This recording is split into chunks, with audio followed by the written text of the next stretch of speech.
'cause I'm on a mission and I won't quit now. In a world full of followers, I'll be a leader. In a world full of doubters, I'll be a believer. I'm stepping out without a hesitation, because the battle's already been won. I've sold out, I'm no longer living just for myself, running after Jesus with my whole heart. And now I'm ready to shout, I am sold out. I've sold out with every single step that I take now, with every drop of blood that's in my veins. I'm gonna be making it count. I am sold out. This ain't just some temporary phase. You can't face this kind of grace and leave the way you came. This is permanent with intent, and there won't be no stopping it now.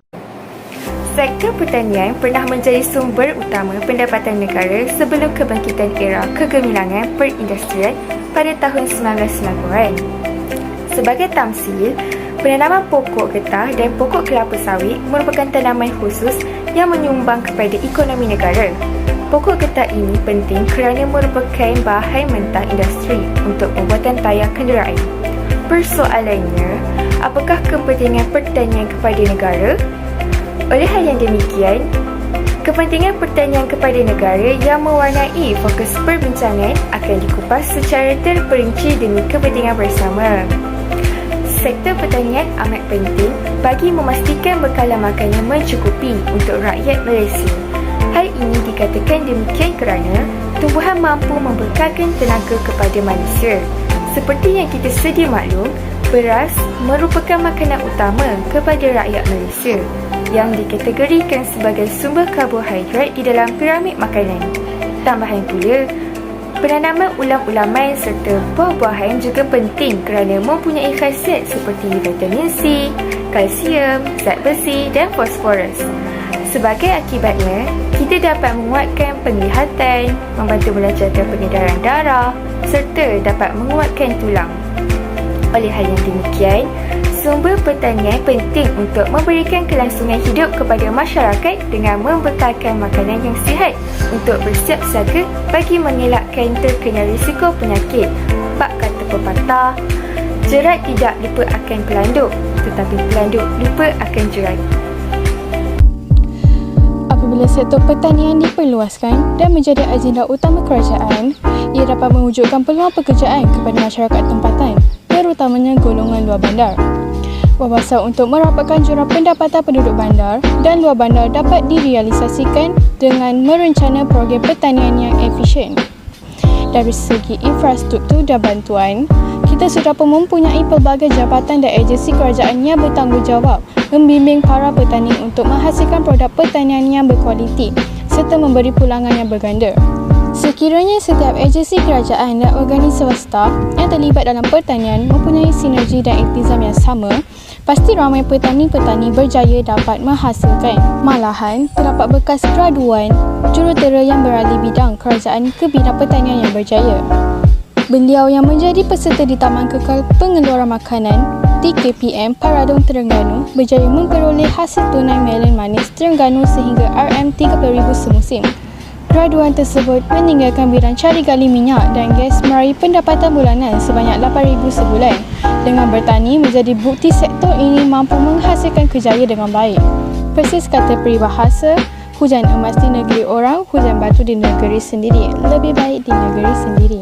Sebagai masyarakat berminda kelas pertama, sektor pertanian adalah penting bagi mewujudkan keberdikarian bekalan makanan negara.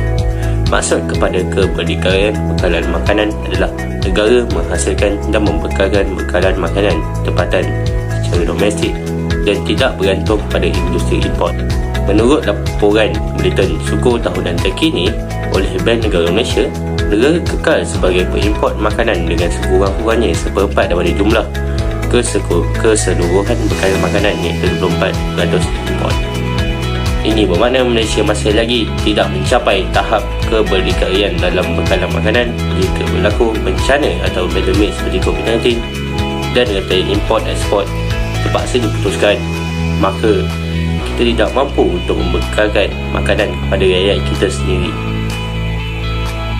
Justru agenda ini adalah penting bagi mengelakkan kita menghadapi kekurangan bekalan makanan pada masa kini dan akan datang.